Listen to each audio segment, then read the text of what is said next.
Now I'm just going to the website to make sure it's shooting through to the website.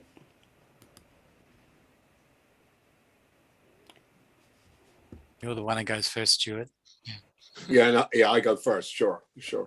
Okay, yes, we are live. Okay. We are live. Well, The one who goes first, Stuart. Now I'm just going to yeah, I go first. Sure. Okay, yes, we are live.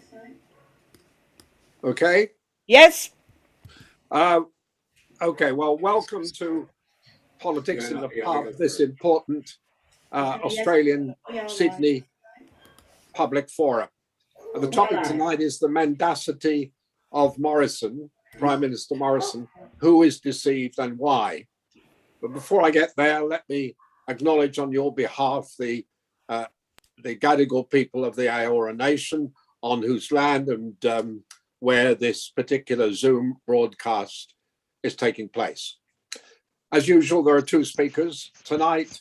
The former diplomat Bruce Haigh, who has had diplomatic positions in numerous countries, Afghanistan, Syria, Iran, in particular South Africa, and he finished up as Deputy High Commissioner in Sri Lanka.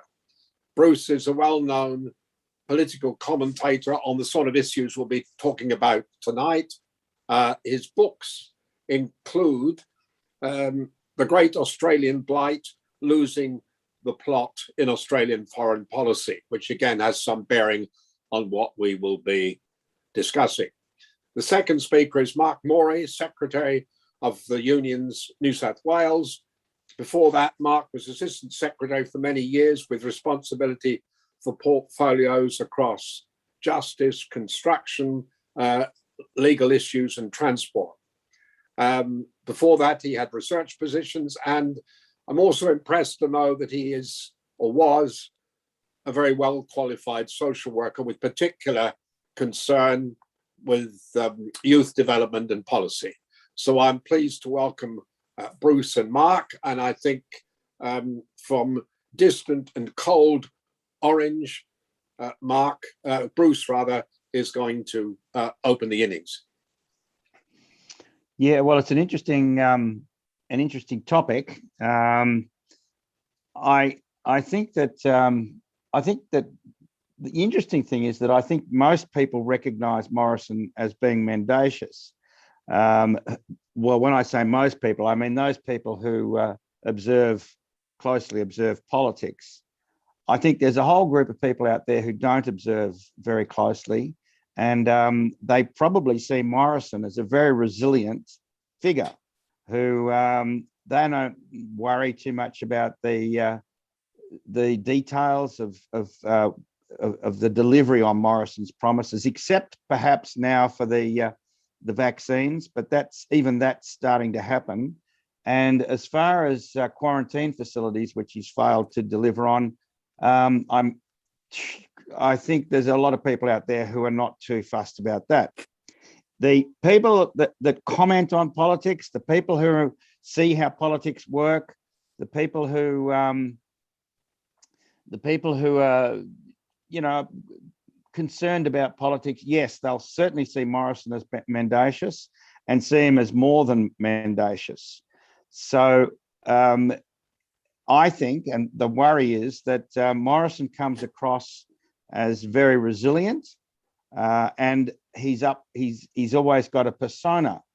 So for a lot of people, they see Morrison as having some form of charisma, and that he's a much more presentable figure than Albanese.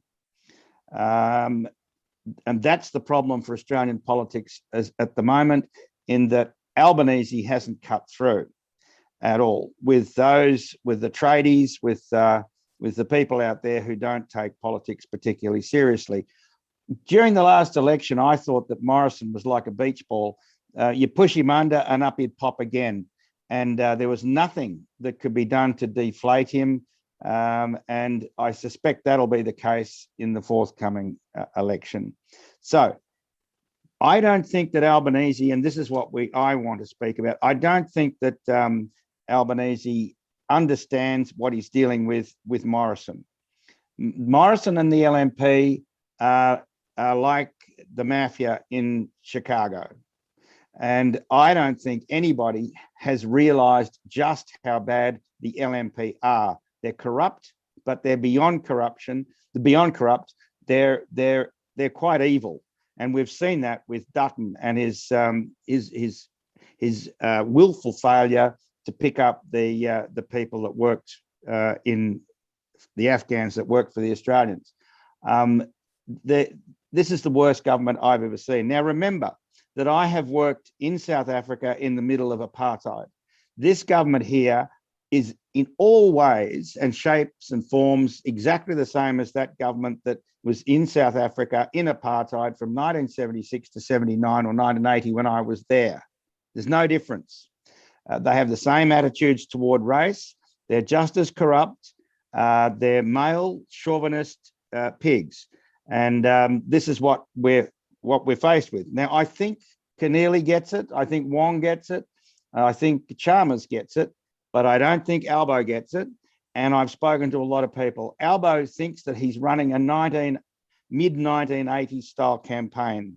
He thinks that policies will win out at the end of the day and that people will go to him because of their superior policies.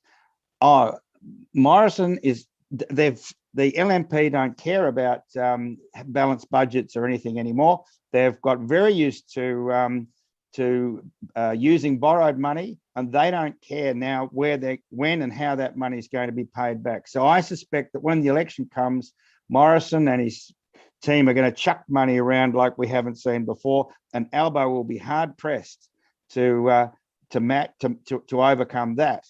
Albo doesn't realise that what he's into is a gun match in the main street of Dodge City, and unless he can shoot Morrison, severely wound him or knock him off, Albo is going to be the one that gets done over, and that's really sad. The mainstream media in Australia is not in a very healthy place, and Murdoch, of course, not only does he dominate the Australian media, or his outlets do, but he has influenced the way other news outlets report the news. So the ABC has moved quite considerably to the right, and of course the Sydney Morning Herald, the Age, and the Financial Review have done the same thing. All of those are things that are going for Morrison, unless COVID doesn't come under control, and if a lot of people start to suffer financially, if they start to suffer a lot financially. But then again, if Albo sees that, if Morrison sees that, he will chuck money at it. We saw how he changed his position with respect to Berejiklian's gold standard. He almost overnight, he said, you have to lock down quickly. Hello, a week before he'd been saying to Berejiklian, no, you don't lock down, and so on. So Morrison can change his position without shame. And I suspect if things cut up rough for a lot of people financially, he will change it. Now, one of the things that Morrison's got going against him in terms of people seeing his mendaciousness is Dan Andrews and McGowan in WA. To all intents and purposes, Dan Andrews is leading the country. He's providing the moral authority, he's providing the decency, he's providing the standard by which this country needs to live and perform into the future. But that's not being reported by the mainstream media, and I don't know how much that is cutting through to the tradies and anybody else out there who don't worry too much about politics unless and until it affects them personally. So Morrison's mendaciousness is a concern for the people that I've identified, the people who watch politics closely. But look, even people like Curry, long-term journalists, they don't. Harcher occasionally is concerned. Bolt and Credlin, of course, are not. There's a whole lot of people out there in the mainstream media who don't seem concerned too much about Morrison's mendaciousness. I think that's probably about as much as I can say. But the streams there that if I summarise are that our democracy is hanging by a thread. The mainstream media don't seem overly concerned about it. The Guardian does, the Saturday paper, some people on Twitter. But overall, I don't think people realise just how much danger this democracy is in. And I don't think, and our future hangs on Albo's performance. And really at this stage, if he was coming in to do an exam with me, I'd be saying to him, I'm sorry, but at the moment, you look like you're only going to get a pass mark, and you might not even get that. And you're really going to have to lift your game. The problem is Albo can't. It's not in his personality. He's not quick-witted. He's certainly no Keating. I mean, I would love to take on Morrison. I would love to go for his jugular. I would love each day to get out there and just highlight the shortcomings of not only him, but of Canavan, of everybody else. And that's the problem. We're all hanging on this very slim thread. Thank you very much, Bruce. I've got about 21 questions I'd immediately like to ask you, but I have to remind myself that I'm actually in the chair, not in the audience, and I'm certainly not meant to be one of the speakers, which is Mark's cue to go to the microphone. Mark Morey. Thanks, Stuart. I'll jump in before you get carried away. Well, I have to agree with Bruce, many of the things that Bruce has said. From my position, what I see is a lot of workers who just don't see politicians as relevant. Bruce is right. The average worker is not connected with politics. And in fact, those that are have a position of, if you're not doing something to help me out, get out of my way. They don't see politicians as seriously providing any answers in their day-to-day lives. In fact, I think one of the most damning comments was one by Gladys Berejiklian a couple of months ago, where she said, of course we pork barrel. That's an assumption that she makes, that people just factor in corruption into politicians. And I think particularly with ministerial responsibility no longer a thing that is in government. I mean, the last person who I think resigned over ministerial responsibility would have been probably in the 70s or the 80s. There just seems to be no moral compass with many of these politicians at the moment, and working people pick that up. They don't see them as a solution, and so people like Morrison then get a free pass. I mean, Bruce is absolutely right. This guy has no values. He is an empty vessel, an ex-leader of the Liberal Party machine. He is poll-driven, and I suspect poll-driven down to the type of mask that he wears to a press conference with the Australian flag on it. Everything that he does is actually poll-driven and mendacious.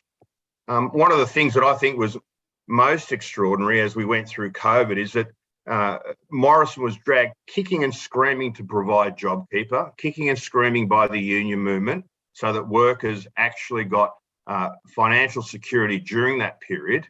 $96 billion was pumped into the economy in 2020, $96 billion, and yet $38 billion of that was workers' superannuation money when they allowed workers to raid their own accounts. So he shifted the cost of dragging the economy out of recession onto working people. And yet he stands there and he says he's there for working people to make working people better off. It's just not true. But as Bruce has pointed out, he's very mendacious. He stands there and he says he's for working people. And people are saying, I'd rather vote for the devil I know than the devil I don't know. Australians are very reluctant to change their votes, particularly at a federal level, very complacent in terms of the way in which they approach politics. But I'd say that's not because of working people or people in our communities. It's because of the failure of our political system, the failure of a system to actually deliver for those people. And it comes back to that question, why do people vote against their interests? Well, people don't, I don't think. I think they are voting for their interests. I mean, you talk about workers in Western Sydney, their hip pocket is hurting. It's issues around tolls. paying those constantly, the cost of living. These are the issues that matter. And what do we get dragged into? I think part of the problem is the left gets dragged into these cultural wars. For example, climate change. Now, I know climate change, workers know that is real. They don't argue that it's not real, they understand that. But many workers face an existential crisis between having no job in the short term and having no world in the long term. And so they're forced to choose, I'd rather have a job and look after my family at this point. I don't understand what everyone's going on about. I'm not going to get involved in this debate, but I'm not going to participate actively to change where we are. And every time a government is then seen or an opposition is seen to oppose work or construction, the Morrison is very good at then framing it that these people are anti-job. They're anti this. So he shifts the debate slightly away from climate change to jobs, and they're not about jobs, which is what people are worried about. So he takes a little bit of truth in everything, shifts it, turns it round into something that people think is right when it is obviously not. Now, I don't blame people for that. As I said, most workers are worried about putting food on the table. That's the thing that actually is there first in their mind. But Morrison is a shapeshifter. He's shown this constantly. And what he is relying on now is that in 6 months' time, everyone will be vaccinated. I think everyone remembers that September we were all supposed to be vaccinated by. We're not even close at the moment. Now he's gone from we have to have zero COVID to actually living with COVID. He constantly changes his message. And his message now is we've got to keep going, steady as she goes. Let's not get carried away. Let's be responsible. All these sorts of terms, relying on the disconnectedness of people who are worried about the financial stability and worried about COVID at the moment. And he's hoping that in 6 months' time, he will have had everyone vaccinated, that will have a surging economy, that low unemployment will continue, low interest rates will continue, and he'll be able to roll out tax cuts and other bribes leading into an election, whether that's in March or May next year. People shouldn't underestimate, and I think Bruce pointed out very graphically, is the beach ball that won't go away. Morrison is that person. He's not going away. He's looking down the track 6 to 8 months away, not now. He's not worried about now. And so he will do whatever it takes to get there next year by whatever measures are responsible. He has to. I mean, I agree with Bruce. The moral failings over the last couple of days in Afghanistan is just appalling. His lack of position on anything is just disgraceful. But this is a guy who's completely poll-driven. And I think one of the challenges for us, particularly on the left, is to show that we are inclusive people. People I know, I've seen it on social media, mock him about being at church and doing those sorts of things. But that's another cultural wedge where he's saying the left have no space for religion. He slices people off a little bit at a time with mistruths and lies. But they are the things, as Bruce said, and as we know, are amplified in the Murdoch press. We don't get a straight analysis of what's actually going on. In fact, there is no pressure on Morrison, I would say, in the media at this point, though it started to change over the last couple of days. But certainly he and Berejiklian have been given a great clear run. I mean, if you remember 3 or 4 months ago, the papers were going on about Chairman Dan in Victoria and what a great example Gladys is in relation to handling COVID. Well, that didn't work out very well. That's an appalling situation. And I think also it's an appalling situation that we have troops on the streets in Western Sydney, yet Bondi and the eastern suburbs were allowed to keep going with COVID. And where does it all end up? With working people in Western Sydney. This is a government that is only worried about itself, its self-preservation. It does not care what's going on for working people. It does not care for those who aren't working. And it certainly doesn't care if it has to bribe its way to the next election. It will continue to do that. Our challenge as the left, our challenge as the broader left, is to ensure that we start engaging people on the issues that matter, not getting carried away on side issues and running down burrows. We need to talk about the things that matter. That is a good education, a good health system, ensuring people have jobs, that they have good, secure jobs, and they are earning decent amounts of money to pay for the bills that come in for their children's education and to put a meal on the table. Politics is basic, but it is hard to get that message out there. And I think that's the thing that is a challenge for us. I mean, if we look at young people today, there was a a recent survey, some of the work the ACTU's been doing is that young people, whilst they are at this stage, they often get criticised for being individualistic. They are, but they've got expectations. They want to run a company. They want to run a big tech company. They want to be in charge of a business, whether it's a construction business, a plumbing business, or a cleaning business. But the thing that they do understand is that they cannot do that outside of a community. And that's the thing that we have to make that connection between people feeling like they can progress and gain and make way as an individual in our society, but also they need to be part of that society. And I think that's the message that's disappeared. I think that goes to the heart of the problem that Bruce was talking about, our democracy on a thread. We have allowed a lot of rights to disappear in recent years, a lot of rights, and we are under pressure. But I think getting back to ensuring that people feel like they can achieve, but that can only be done in the positivity of a community, is the way in which that message has to be crafted. It doesn't have to be sophisticated. I think it's a simple, clear message. We are here for you, to assist you for a better life and to get on with your life. That's how I see it, Stuart. Pretty clear, pretty simple, pretty straight up. I'm sure the questioners will say I'm completely wrong.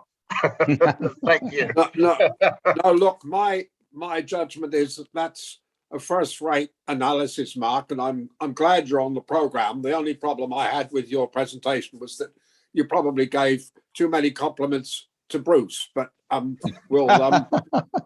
there's a sense in which by saying we don't need something sophisticated, you've still given a sort of vision of what young people and workers want, which seems to be absent from Albanese.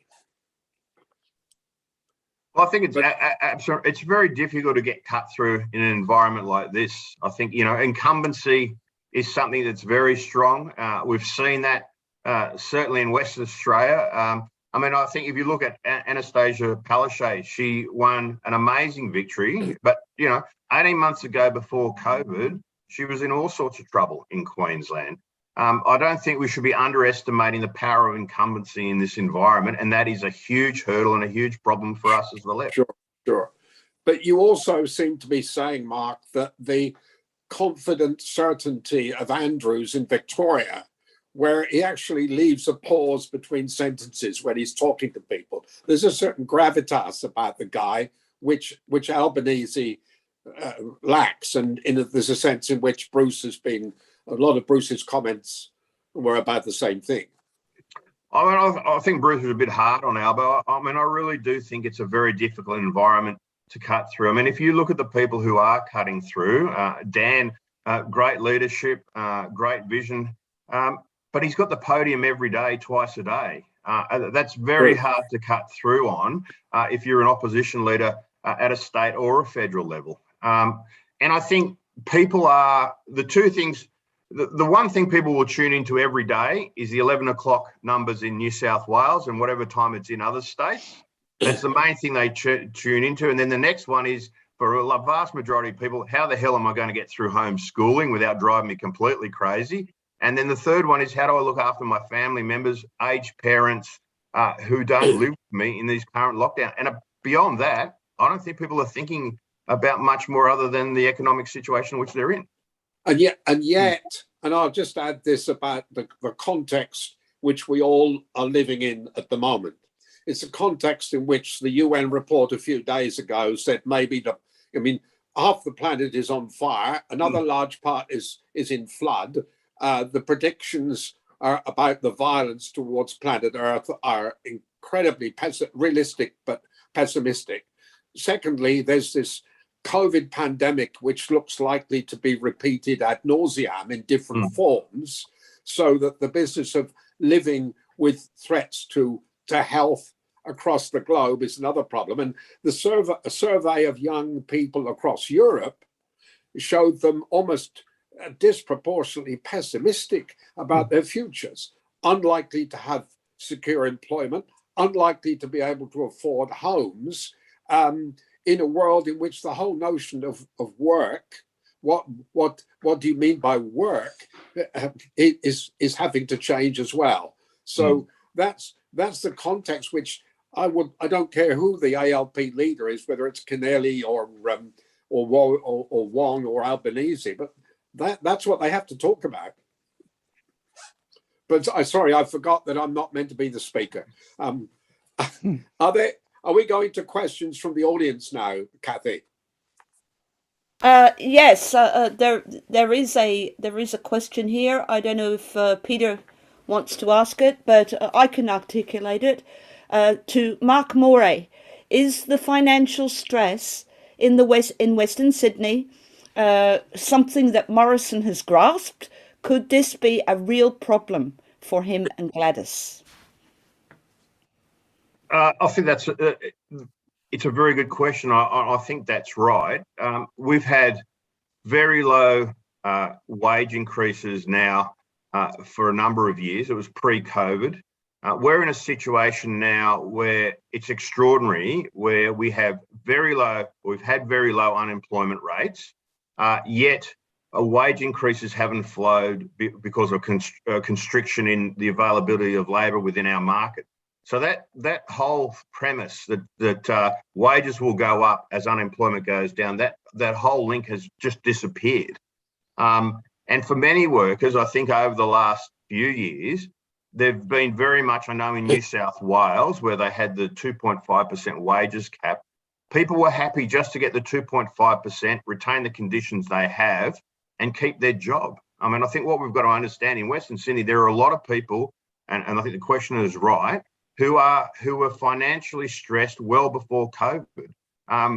Low interest rates have brought some relief to that, but still their wages aren't keeping up with the cost of living. They are under the pump there, and I think that Morrison does grasp that by talking about tax cuts. He does grasp that by talking about different handouts, and then he sort of plays on the politics of envy about this group and that group. You've got to watch out for this group. You've got to watch, they're taking this and that off you. It's very nasty politics, but it's a combination of saying it's not your fault that you're there, it's someone else's fault, and the wages aren't going up because you're not working hard enough. So we're here to help you, but the problem is yours. So it's a real conundrum where people get confused about it. And I think at the end of the day, people will vote for the person they know rather than the person that they don't know. Will they vote for the person they like, the person whom they identify with, the person who seems to be consistent, truthful, warm, that he or she does what they say they're going to do? Because those emotional characteristics seem to characterize leaders who are successful. Yeah. I mean, do I need to like you, Bruce, to vote for you? You need to trust me. I think the scenario one of the scenarios that we're faced with perhaps is that that a number of independents will get up and you'll have a hung parliament, and that would benefit obviously the Labor Party, but then the question would come into play as to whether Albo would be allowed to remain as leader of the party, or whether they wouldn't change their leadership after an occurrence like that. I just want to say I really enjoy your reference to the left. I've been hunting for the left, and I haven't been able to find it. But being someone who believes that the state should be running education and electricity and all the other things that the state used to run, I'm a frustrated sort of person of the left, if not nowadays a socialist, because I think the state has basically is failing people. Yeah. Are we still there? No, we're still. Yes, to Bruce Haigh, isn't it clear that Victorian voters have moved decisively against Morrison? What can Labor and the Greens learn from this? Again, it's very simple. I think that's right. I think it's very simple. It's called leadership. And I've got a sister in WA who consistently voted, because they were farmers, voted for the National Party, and she's forced to admit now that McGowan's actually done a good thing. So that's just the sheer dint of McGowan's personality and leadership that he's brought to bear. And also the other thing is that McGowan, like I'm a West Australian originally, West Australians don't think much of the eastern states, and they've been overjoyed that they can actually do what they've been dying to do for years, which is to secede. And to all intents and purposes, they have seceded. But, you know, we all know, and people pick up very quickly when leadership is lacking. The Australians, when they do focus, they can be quite forgiving on the lack of these characteristics.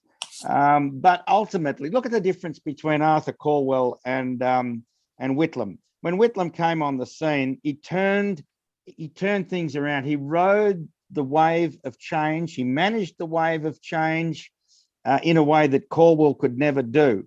And as nice a person as Artie was, he just did not have that leadership ability, that strength of character.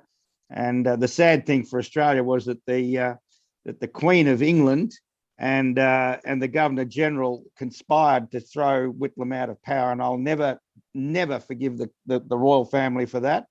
And were I ever to be in a position to bring a republican, to make an Australian a republic, I would, and I would enjoy the telephone call to Prince Charles to tell him that, as far as I was concerned, he was just another queen in a long line of queens that had been on the English throne. Sorry to digress there, but look, to answer your question, or to answer that question, it comes right back to leadership. I think that Gladys is finished. I think she's done a dash, and for all the reasons that Mark was saying, I think people have had enough and they've seen through her. And I just watch that Mr. Minns would. But partly that's the fault of the media, would have a higher profile, but I'm sure he's got the capacity, and I'm sure that he would do, anybody could do a better job than Gladys Berejiklian. Okay, next question. And this one is actually from me. So Morrison has just said yesterday that it is not the policy of our government to mandate vaccination. Is he likely to change his mind, bearing in mind that 250,000 people protested against the health pass in France, when Macron hasn't yet done that, but excluded the unvaccinated from daily life, including work? Who's that directed to? I'd like Mark to address that, because it's very much about work. It's a very, very complex question, I think, Kathy. We had a discussion last week as union leaders about that, and I think the position that we came to is that obviously if health orders are passed or mandated in certain industries, which, I mean, they have already done that, then those health orders should be followed. I think for the broader population who are not in health areas or areas that are directly essential services, and when I say essential services, I think we all know that the person in our Woolies or our Coles is now an essential worker in this new environment, that it is still a medical decision. I think we've got to drive it towards making sure that everyone is vaccinated. I think the problem at the moment is you can't get a vaccination for love nor money for about 6 weeks. You've got to wait for your vaccination. So that's a problem for a starting point in getting people vaccinated. I think we've got to go very hard in encouraging people to actually get vaccinated. I think we need to keep pushing through, get the numbers as low as possible where people aren't vaccinated, then continue to try and find ways of cajoling people or getting people to be vaccinated. And then at the end of the day, I think it becomes down to a person's choice. It's a medical procedure in the end. It's a high risk strategy not taking a vaccination. I believe the science. I believe I think people should do it. But at the end of the day, there are some industries where it will be mandated. I mean, people are mandated in, for example, abattoirs to be vaccinated against various sort of viruses there. There will be those industries where we do that. But at the end of the day, unless it is a health order, I think it's very difficult to actually start forcing people to do those sorts of things. And I don't know that we want to be in that place around medical procedures where I think people should have a choice. Can I just add a little bit to what Mark said? And he's at the work face, and I appreciate that. And so he's very sensitive to these issues. But I grew up when polio, and because I travelled overseas, anyone travelling overseas had to have a yellow card with the vaccinations marked on those, and you couldn't enter. You couldn't leave Australia, and you couldn't enter other countries unless you had had those vaccinations. And I suspect that's going to be the case with COVID. And given what we were saying about WA before, I'm sure that McGowan's going to make it a condition of entry to WA to have all your vaccinations. So in a way, it will become compulsory. But it also then, Mark, comes down to the individual rights against the collective good. And as I said, I'm a bit of a collectivist.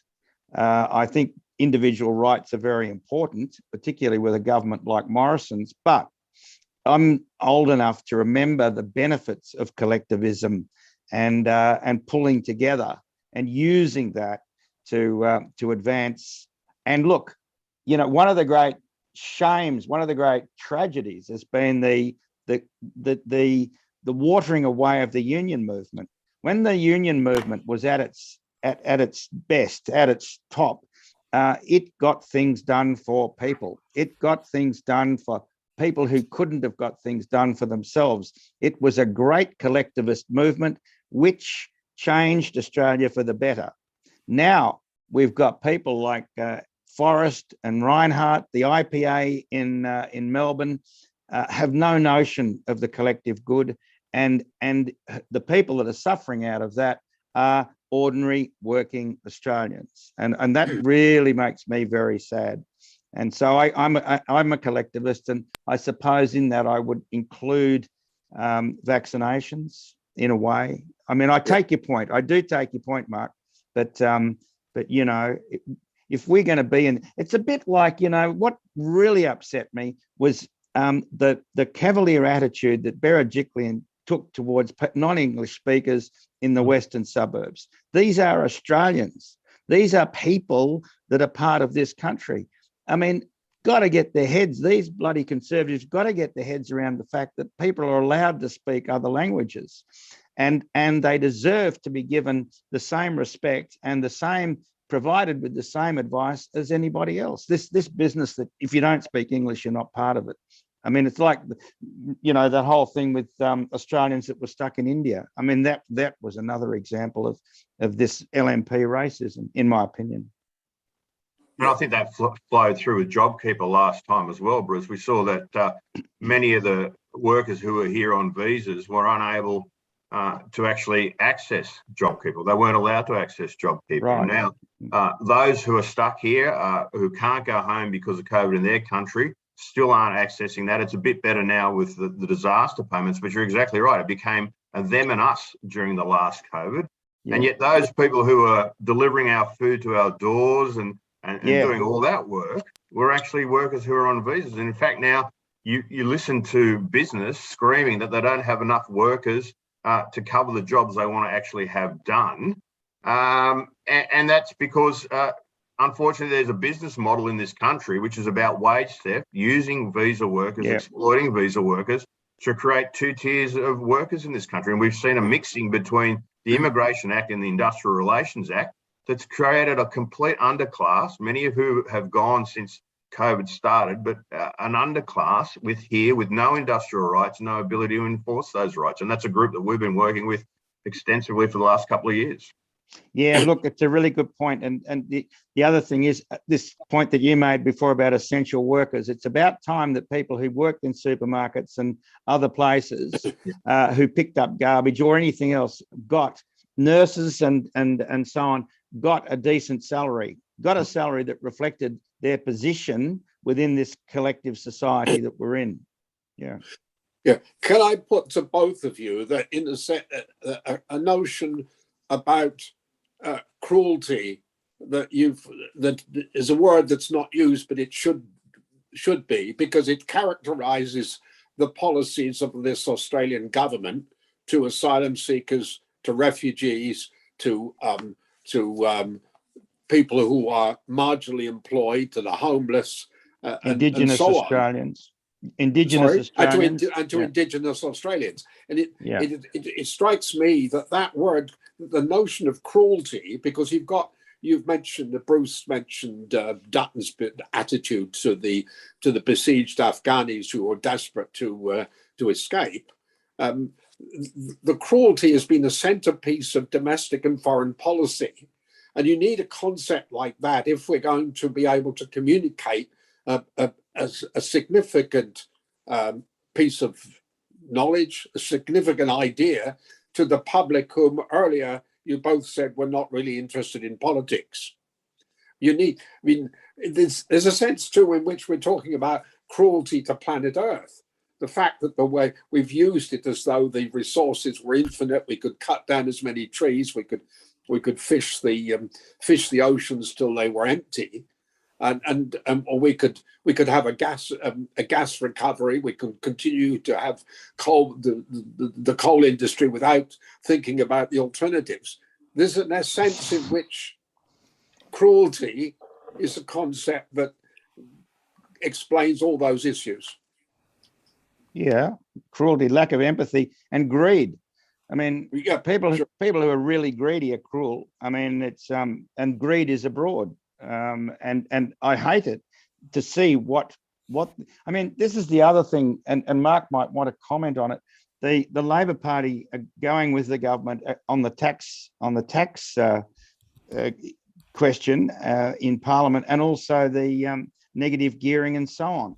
I'd like to see the Labor Party really stick to their traditional, even if they think it's not going to do them any good electorally. I'd like them to stick to some of the principles that they're meant to have, and going along with the government on measures that only favour the top end of town with all of its greed and cruelty, to me, has been very hard to swallow.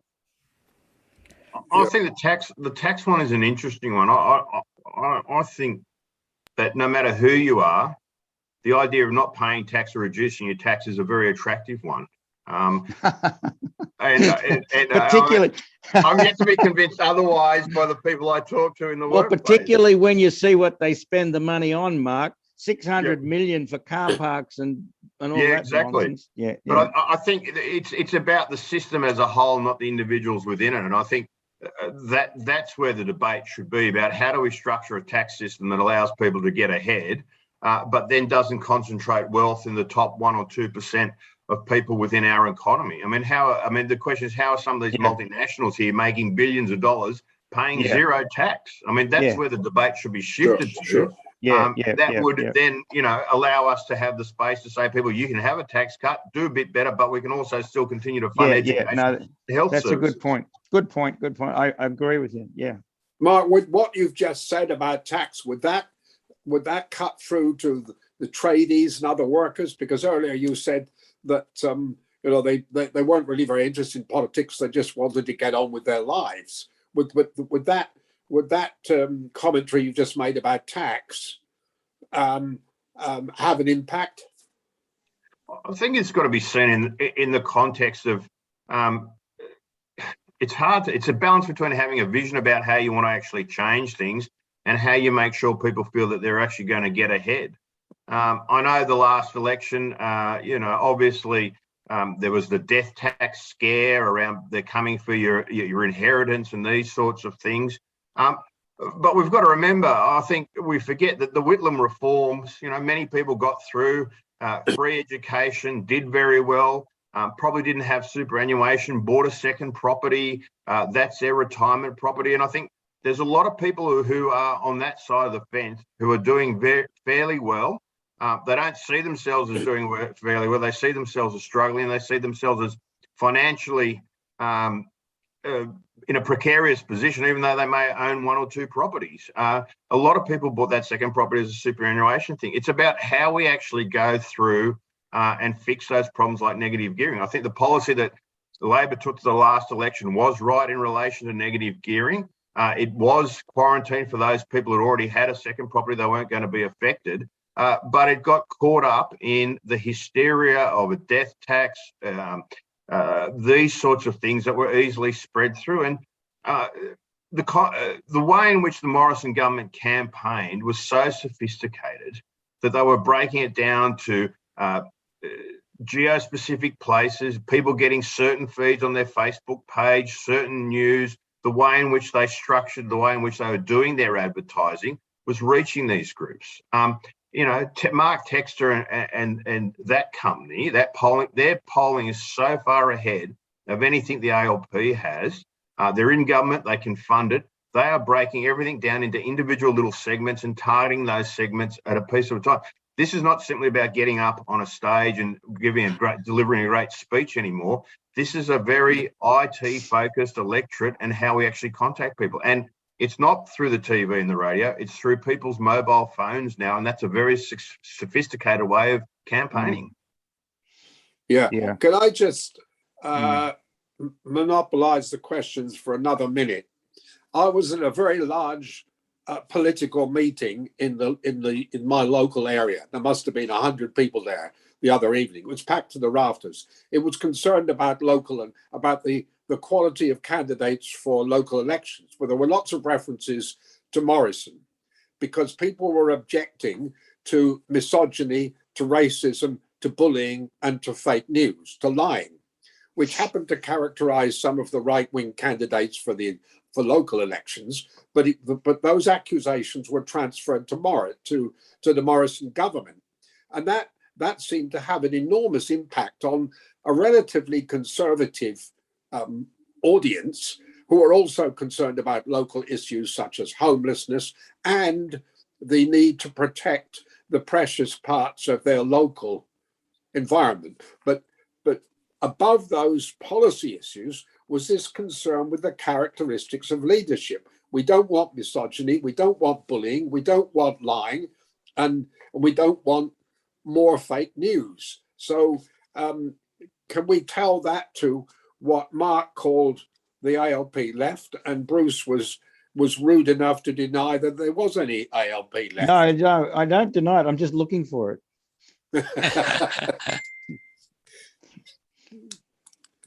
I'm coming back to the characteristics of leadership that people become interested in, fascinated by, and trust.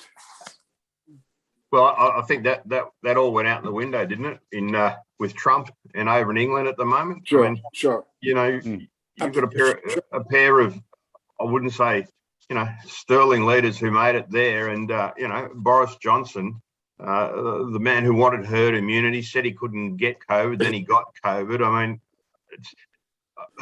it's very hard to unpick what does leadership mean in these circumstances. I mean, I think Ardern has shown what it is.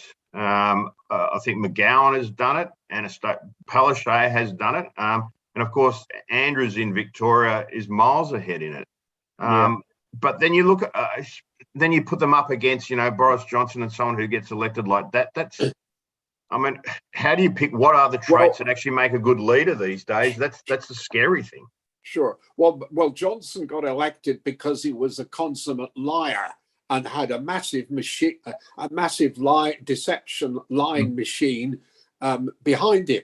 And in a way, the same applies to Morrison. I mean, in the last election, Bill Shorten was defeated in part by Clive Palmer's fortune in advertisements, aided and abetted by the Murdoch media. So the question arises: if we can agree about the mendacity and the consequences, how do we the alternative that you guys are expressing? Who do we communicate that to? I mean, Bruce and I write for a journal which is read by I'm not sure how many people, but not the kind of people who will have an impact in elections, because they all live in Woolloomooloo or occasionally in Orange. I mean, you look at Angela Merkel and you say, what is it about Angela Merkel that defines her as a leader? Yeah, good And example. Yeah, and it's like I was in the army, and I was a Nasho, and it didn't take very long to work out from Lance Corporal to Brigadier who were real leaders and who were not. And the guys would pick that very quickly. And they're qualities that seem very simple, but they don't always exist in people. So it was being fed income. It was looking at somebody and thinking, if this person says this, he means it, and he'll stick by it. And that means he'll stick by me, which is important in the army. Or this person says it, and we used to say, they talk a lot of nonsense, and that individual would get marginalized, even though they might be a major or a sergeant or whatever. It's that indefinable thing. Now, what happened to Corbyn in the UK? Why wasn't he seen as somebody? I mean, there were divisions in the Labor Party, I know, but why wasn't he seen as a leader? He got done over by the Jewish lobby, who accused him of being anti-Semitic when he wasn't. He was anti-Zionist, but he failed to be able to make that point, and he failed to be able to carry through on the strength of that argument. I personally thought his politics were fine. I just thought that he just didn't have that indefinable quality of leadership. The current Labor leader in the UK, I wish he did, but there's something that's not there, and I don't know what it is. Yeah, I can't identify it in him, and the fact that I can't remember his name is probably a big factor. Keir Starmer, Sir Keir Starmer. I mean, what he hasn't got is the sort of immediate rapport and humour and sense of warmth and fun, which is a crucial quality of leadership if you're going to communicate with people. Isn't he knighted? Isn't he knighted? Well, I would have thought that any Labor leader worth his salt would hand his bloody knighthood back. What's that about? I mean, that's bullshit. Isn't that what you socialists are after, being served?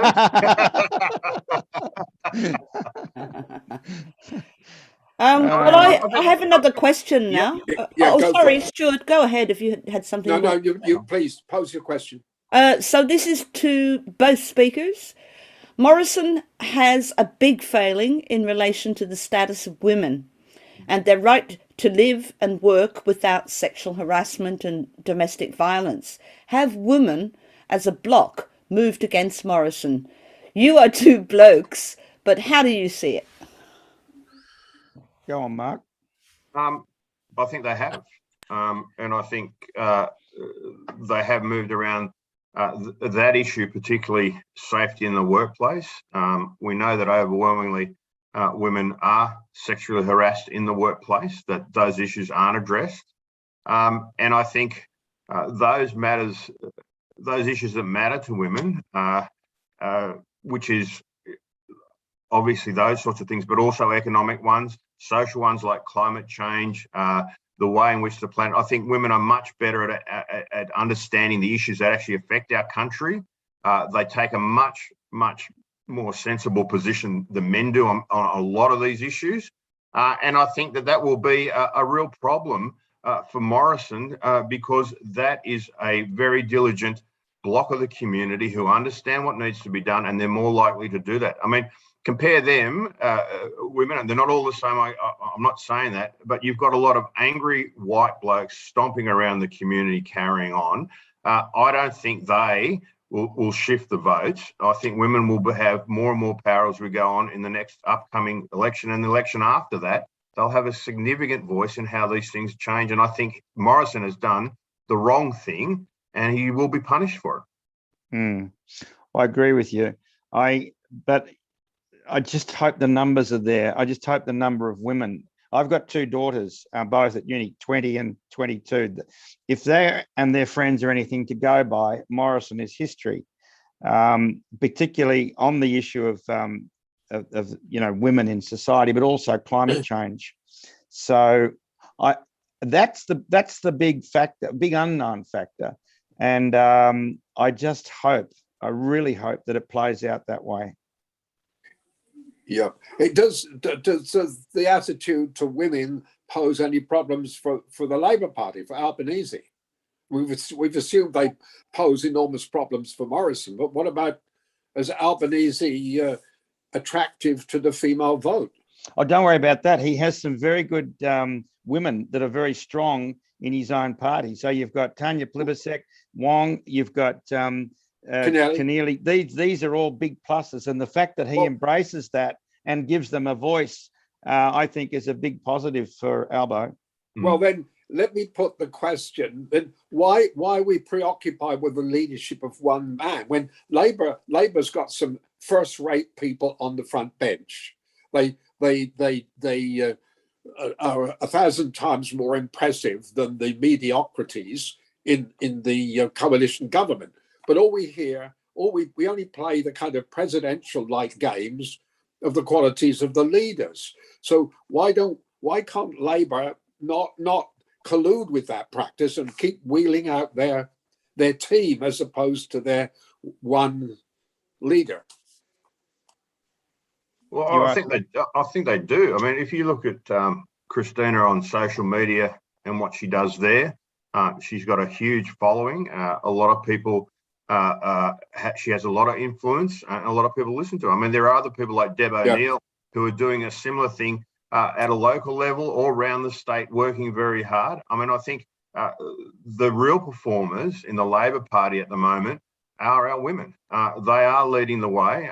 They are the intellectual powerhouse of what's going on in that party. And I think it's important that they continue to have the profile they have. And I'll go back to my point earlier. It's not just about being on TV. It's how you perform in social media, how you are getting your words out through there. And particularly with young people who are on their phones, that is the major device for communicating with people. And these women are very good at that and have a lot to say, very important things to say, and people are listening to them. Yeah, I think that what the trouble with this whole leadership issue is that they are leader. So in Parliament, in debates, then Albo's clearly the leader of the Labor Party and Morrison leads the Liberals, and the media then approach them in that way. So you've got to be able to carry off that role, because that's the role that you put into. And if you're going to be in that role, then you have to carry it through. And then that means you're going to be under scrutiny from the media, and the media is giving Morrison such an easy ride in this. I don't know. Look, the thing is, Mark, I think how good do people really judge other people? I think, I was made that example about the army. There's always those people in the group that get the other people to think about it, to get the group to think in certain ways about a leader. And eventually people do get it.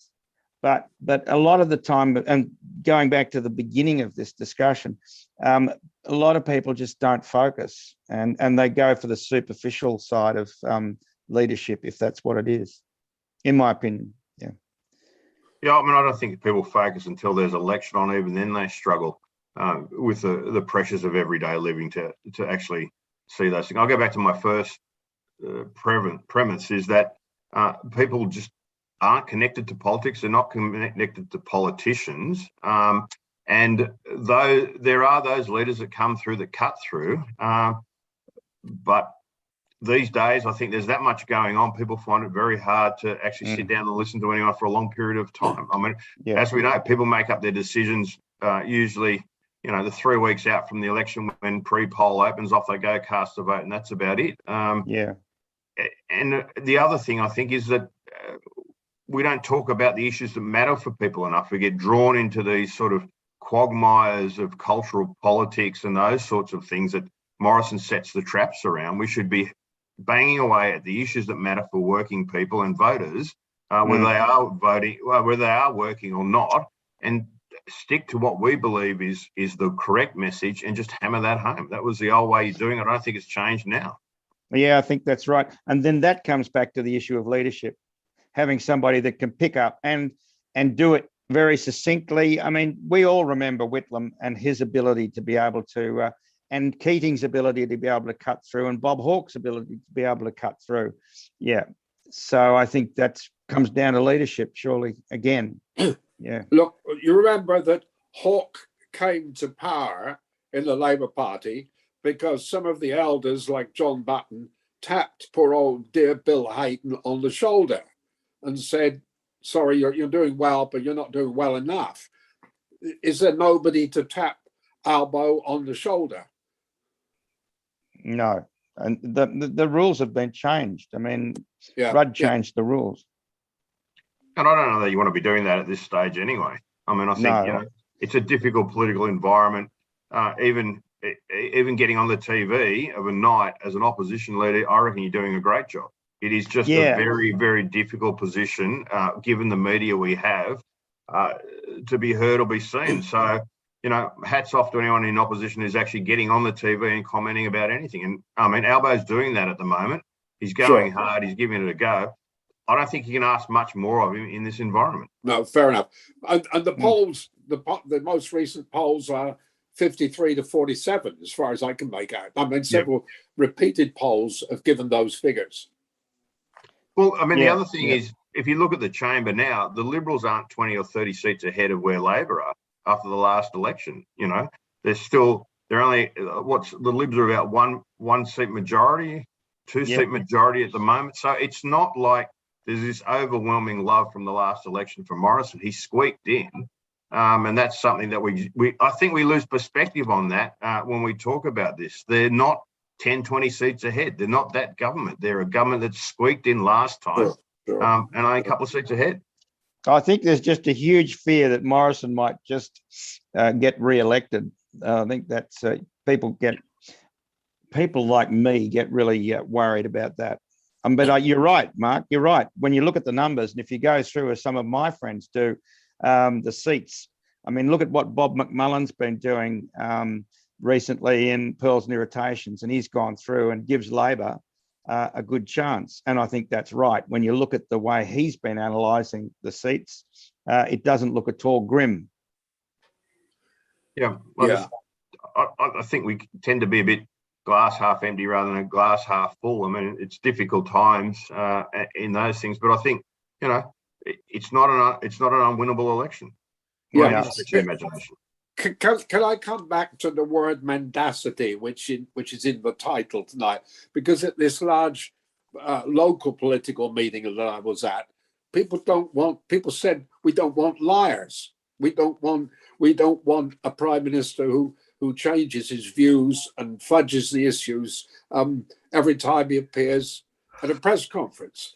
Can we have a sense of what the truth is? Can we have a sense of trust? Can we have a sense of reliability?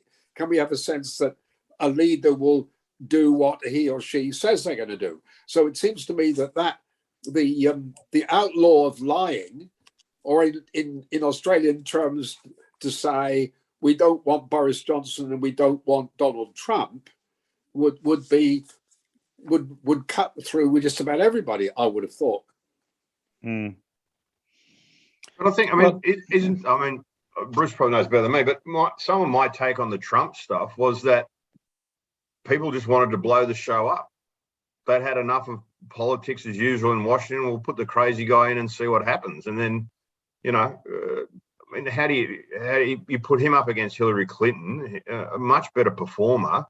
There was something else going on in that electorate when the gridlock in Washington, or the disdain for politicians and our political representatives not representing us, I think, came through. And people voiced their concern about their society in a very different way. Yeah, that's right. I think that's spot on. I mean, but look at America. Look how divisive it is. I mean, look at the divide now between Democrats and it's frightening stuff. And even down to states like Missouri and Florida, anti-vax, not getting the vaccinations. So America's got real problems, much deeper problems than we have. Look, this is interesting because I think if politicians say, if what they say people can trust is going to benefit them. Hawke was a terrible philanderer, and he denied the fact that he was a terrible philanderer, but no one cared because it wasn't affecting them. When Hawke said something about, I'm going to do this, they believed that he was going to do it. And that was the point of him and his leadership, I think. And even more, than Keating. Keating was, I think Keating was great, but he didn't quite have that cut through with the ordinary person that Bob Hawke did, because they believed him, and he did deliver. Yeah, well, he was a former leader of the trade union movement, right? He was a larrikin. People said, well, he's a bloke like me. I mean, some of the polls showed that very conservative Greek ladies, mostly dressed in black, I remember, had voted for Hawke because, irrespective of his philandering, they just liked the guy. They didn't make a moral judgment about him. They just liked the guy. Yeah, Hawkey was very touchy-feely. He'd put his arm around anybody and talk to them as though he knew them very well. So that was a factor in his leadership. But also, I think that, you know, if you look at that, the 83 Hawke government, you look at the diversity in it. You know, there were shearers, there were teachers, there were social workers, there were doctors. Like, there was a whole range of people. So the debates within, I would imagine, in caucus would have been, you know, they were knocked down, slug out vests around policy because of the diversity in that cabinet. And I think that's one of the things around having a good leader, is being tested against a whole lot of views in your party with broad diversity. And I think that's probably one of the challenges, certainly for the Labor Party, is broadening out our diversity. We're much broader than the Liberal Party. But even then, there's a long way to go in ensuring we're embracing and driving diversity and being seen as a broad church, a big tent that can fit everyone in underneath it. And that's the strength. That was the strength of that first Hawke ministry, is the diversity of it. And I think that's one of the things that strengthens you. I'm not just talking about. I'm talking about careers, experiences, those sorts of things, as much as I'm talking about cultural diversity and gender diversity. Within those sorts of forums. Sure, you're absolutely on the money. Mick Young, and they even had a diplomat in that Bilney, so they had a whole stretch. You're right. Yep. Can I ask you both whether you think the concept of Australia being a much better international citizen is crucial, and forget the concern with nationalism, with protecting only Australia's interests, that in a world where you can't really make a distinction between the local and the international. If you've got forest fires spreading across the world, if you've got a pandemic that embraces the whole globe, you can't talk about an easy distinction between between national and international. I mean, isn't there a case for a Labor Party going into election to talk at least a little about the value of internationalism? Yeah, what's going to happen in this election with China? The Labor, the LNP want to use China to get themselves votes to whip up fear about China, and China's our biggest trading partner, and it's totally unnecessary what's happened. I mean, Morrison was being a smarty pants of the first order by thinking he could take Xi Jinping down a peg. Well, I mean, that worked, didn't it? And now they don't know what to do to get that relationship back on track. Well, I could tell them what to do, but they wouldn't do it, and they wouldn't like to do what they have to do to get that relationship back on track. China's the biggest player in the region, and it's the second biggest player in the world, and we've managed to alienate it completely. It makes no sense. We had good partnerships building up in universities, in other educational institutions, in business arrangements, across the board, and Morrison has wrecked it. That's why I say this Morrison government is very similar to the South African government, 76 to 80. Climate change. I don't think Morrison's going to have the guts to go to Glasgow and get roasted, which he will. He's messed up every single aspect of. He has drained all the goodwill that Australia had internationally. It began with Howard, the little rodent, and it's just progressively got worse. The whole business with Howard saying who's going to come here and children overboard and all that. Do Australians really believe that the rest of the world's not watching? And so eventually we've got to this point, and we Morrison couldn't wouldn't organise the vaccines in mid last year, and made a mess of that relationship. That's what people think of us. They don't want to deal with these people. They don't want to deal with Morrison. They don't want to deal with people like Joyce and so on. And so, from my point of view, we're a laughing stock, and we don't have much credit. And we've got to go to Poland and beg that awful regime in Poland for some Pfizer vaccines. I put up on Twitter, I hope they've checked to make sure that they didn't come out of the store that the Russian mafia were holding. And did they pay for them before they've checked on these vaccines? It's just nonsense that we've been reduced to going around the back door of a country like Poland and begging for vaccines. But that's what it's come to. That's what Morrison and the Liberal National Party, starting with Howard, have done to this country. Sure. I mean, on the issue of human rights, we're not taken seriously around the globe. We can't lecture, we can't be critical of the Chinese over the treatment of the Uyghurs, because our record on the treatment of asylum seekers and refugees and indigenous people has been appalling.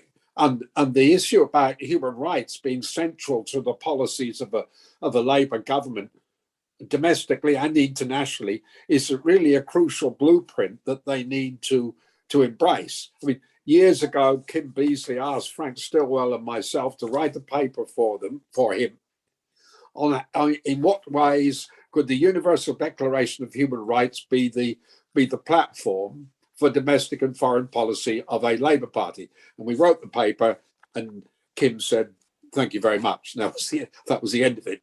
But I still think that even the language of human rights is crucial to everybody's future. Yes. So why do we keep listening to the Americans on China? There's no genocide amongst the Uyghurs. Yes, they've got re-education camps, as they call them, and they're not very pleasant places. But, this whole business of taking the Americans and running with their line, Aspie, running with everything that the Americans have to say, it's part and parcel of this whole problem, which has now come to a head in Afghanistan. But it's part and parcel of us not having an independent foreign policy or defence policy. And that's what was good about the Labor Party. That's what was good about Whitlam. That's what was good about Hawke and Keating. But we're desperate for that sort of leadership. But going back to that sort of framework, those sorts of principles, they don't exist at the moment. That's for sure. And we're being taken for a ride. I mean, if this whole business with China posing a threat and going along with the Americans on this is absolute rubbish, and we can only reduce us more than the Americans to tears. Sure. Yeah. Well, that really brings me to make a plug for the topic for next week. I think, unless there's questions from Kathy and Peter, am I? No, I think there was a sort of a question comment, but the answer to that has already been covered, I believe.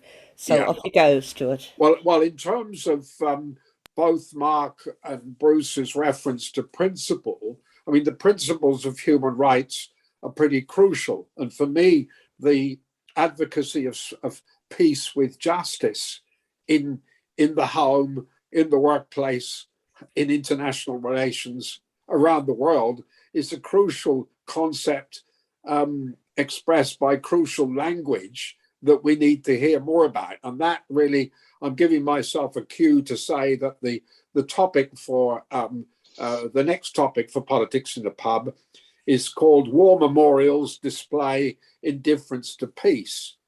And it's another piece of greed and absurdity, and violent absurdity, allowing this fortune to be spent on extending the war memorial in Canberra.